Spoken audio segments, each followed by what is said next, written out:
sois obéissant, sachant que peut-être tu répondras oui, tu diras me voici, tu seras soumis.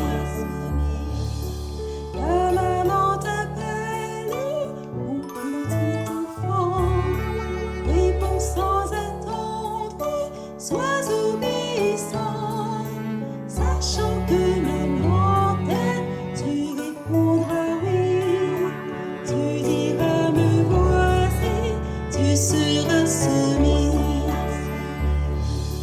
Quand Jésus t'appelle, mon petit enfant, réponds sans attendre, sois obéissant, sachant que Jésus t'aime, tu répondras oui, tu diras me voici, tu seras soumis. Bonjour les enfants, j'espère que vous allez bien. C'est un réel plaisir de vous retrouver. Alors, si vous vous rappelez, nous sommes toujours dans le trimestre où nous abordons le thème de l'obéissance. Et la définition que nous vous proposons depuis un moment est le fait de se soumettre à la volonté de quelqu'un. Commençons par une question. Comme je suis sûre que vous avez tous la réponse, c'est pour faire un rappel pour les parents. Alors, pouvez-vous me dire qui a succédé à Moïse ? Oui, c'est ça. Après la mort de Moïse, Dieu a choisi Josué pour devenir le chef du peuple. Josué a accepté et a ainsi, dès le début de son ministère, montré son obéissance au Seigneur des Seigneurs. Notre leçon d'aujourd'hui s'intitule « Faire tomber des murs grâce à l'obéissance ». Nous sommes au moment où Josué a envoyé des espions de l'autre côté du fleuve, qui s'appelle le Jourdain, pour explorer la ville de Jéricho. Les personnes choisies ont obéi à Josué et donc à Dieu. Il y a une femme qui s'appelait Rahab, qui avait protégé les deux espions quand ils avaient besoin d'aide. Elle avait choisi de faire partie du camp de Dieu et de lui obéir, alors que toute la ville de Jéricho avait peur. C'était la seule qui avait décidé de suivre Dieu. C'est grâce à cette obéissance que les deux espions lui avaient promis de lui sauver la vie. Et c'est là que les paroles du psalmiste résonnent dans le psaume 86, verset 2. « Mon Dieu, sauve ton serviteur qui se confie en toi. » Après avoir franchi le Jourdain sur les conseils de Dieu, et donc en lui obéissant, le peuple se trouve maintenant dans le pays de Canaan, à côté d'une grande ville avec d'immenses murailles. Cette ville s'appelle Jéricho. Il y a de hauts et solides murs tout autour de la ville. On appelle ça une ville fortifiée. Malgré cela, les gens de Jéricho ont peur lorsqu'ils voient le peuple d'Israël tout près. Ils se sont enfermés dans la ville et ils n'osent plus sortir. Alors, est-ce que vous savez comment on fait pour attaquer une grande ville qui a de grandes murailles ? Parce que c'est vraiment difficile. On ne peut pas les casser facilement avec une épée ou une lance. Normalement, pour prendre une ville fortifiée, soit on attaque avec beaucoup de matériel et une grande armée, soit on empêche les gens de sortir de la ville et on attend le temps qu'il faut pour qu'ils n'aient plus à manger et qu'ils se rendent. Mais pour Jéricho, Dieu a un tout autre plan et il a prévu une méthode très spéciale et très surprenante. Il va alors parler à Josué pour lui expliquer quoi faire pour prendre la ville. Ceci est relaté dans Josué 6, des versets 2 à 5. L'Éternel dit à Josué, « Vois, je livre entre tes mains Jéricho et son roi, ses vaillants soldats. Faites le tour de la ville, vous tous les hommes de guerre. Faites une fois le tour de la ville. Tu feras ainsi pendant 6 jours. 7 sacrificateurs porteront devant l'arche 7 trompettes retentissantes. Le 7e jour, vous ferez 7 fois le tour de la ville, et les sacrificateurs sonneront des trompettes. Quand ils sonneront de la corne retentissante, quand vous entendrez le son de la trompette, tout le peuple poussera de grands cris. Alors, la muraille de la ville s'écroulera, et le peuple montera, chacun devant soi. » Pour faire tomber les murailles, Dieu n'a pas besoin d'armes, ni d'attendre longtemps. Surprenant comme solution, non ?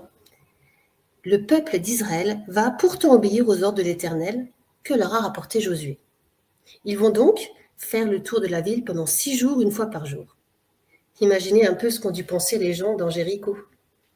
On peut imaginer que certains avaient peur, que d'autres trouvaient ça ridicule, et qui ne voyaient pas ce peuple qui ne faisait que marcher comme un danger.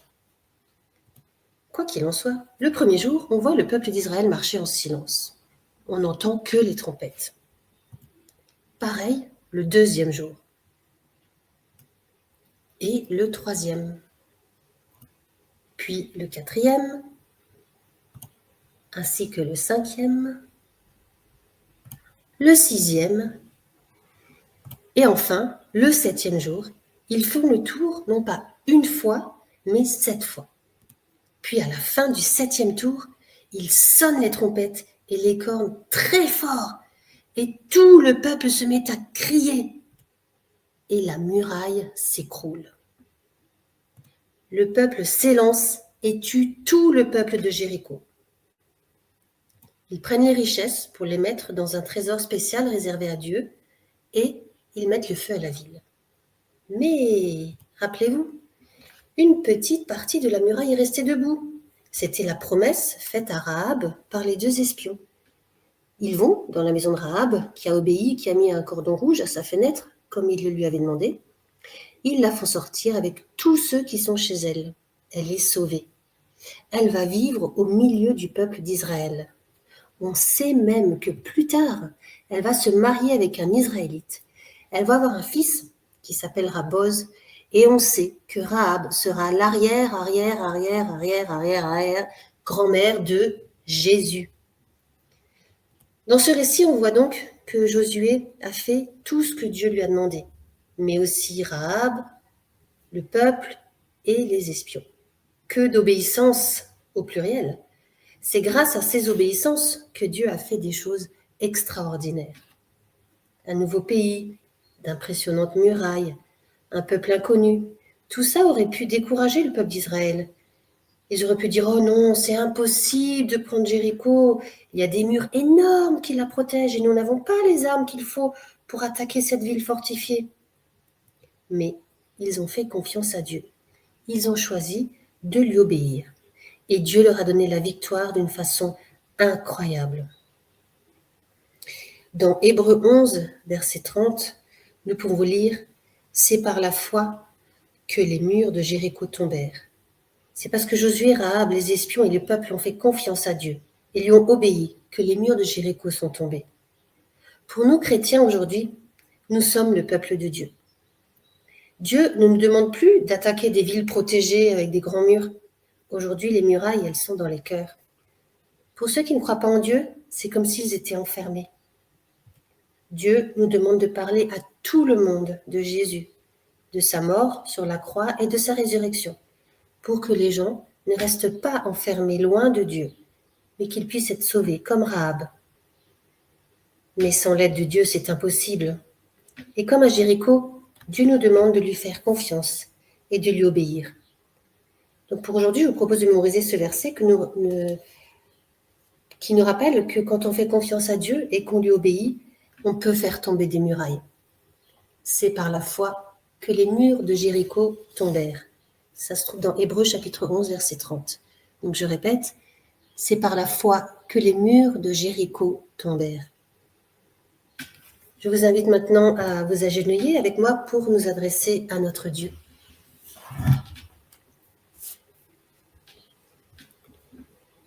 Père éternel, par ce récit, tu nous montres une fois de plus ta puissance et tu nous rappelles que même si parfois ce que tu nous demandes peut nous paraître bizarre ou que nous ne comprenons pas bien ton plan, tu sais toutes choses et tu as déjà tout prévu.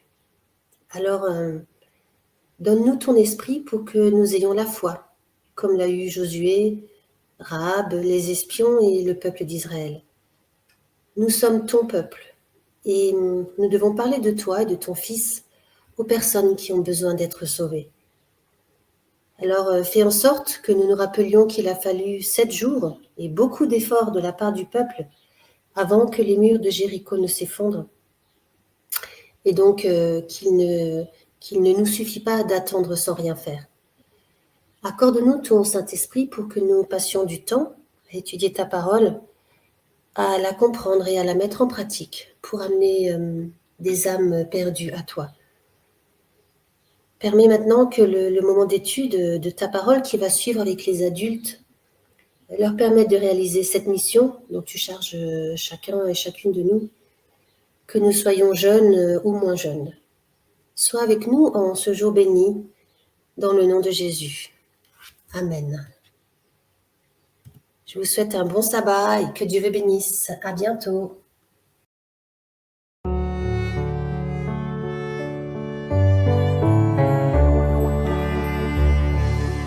Ton papa t'appelle, mon petit enfant.